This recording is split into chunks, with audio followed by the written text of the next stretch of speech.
Should the bill pass, it would potentially have ramifications on U.S. assistance in the country. To tell the American people, you either do business with us on our terms or you can walk.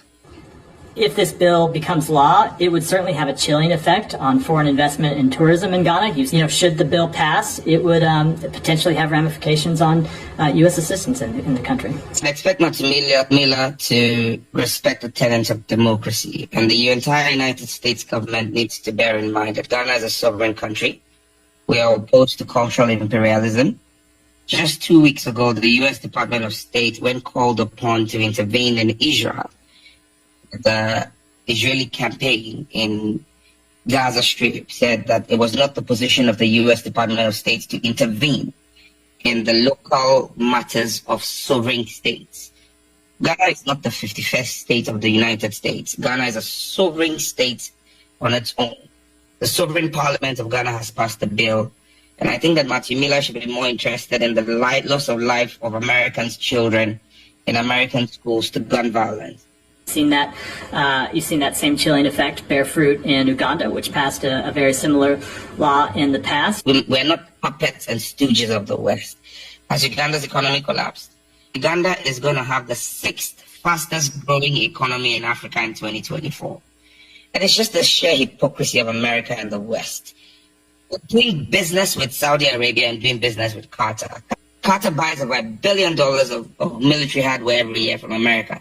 The punishment for homosexuality in Qatar is death. American businesses that operate in Ghana are not in Ghana because of LGBTQ. They're in Ghana because they make a profit. If you're an American business working in Ghana, you turn $100 million in profit every year.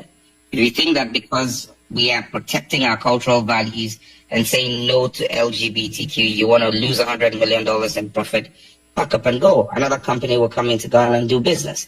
Ghana is a fertile ground for business. Look, Africa must begin to assert our rights. We need to begin to stand. The American economy would not run and the Western economies will not run without African raw material. I think it's time we begin to look at adding value to our own raw material. Why should Ghanaian cocoa and Nigerian cocoa be traded on the New York Stock Exchange and not on the Ghanaian Stock Exchange and Nigerian Stock Exchange? If we begin to assert ourselves, these guys will know that they have to deal with us on equal terms. They're not doing us a favor. We're doing them a favor. The best doctors in the United States medical system are Ghanaians and Nigerians. The best economists on Wall Street are Ghanaians and Nigerians. They're not better than us. We sit in the same classroom with them and beat them every day. Academically, intellectually, we're better than them. But it's simply because we've not asserted our rights as Africans.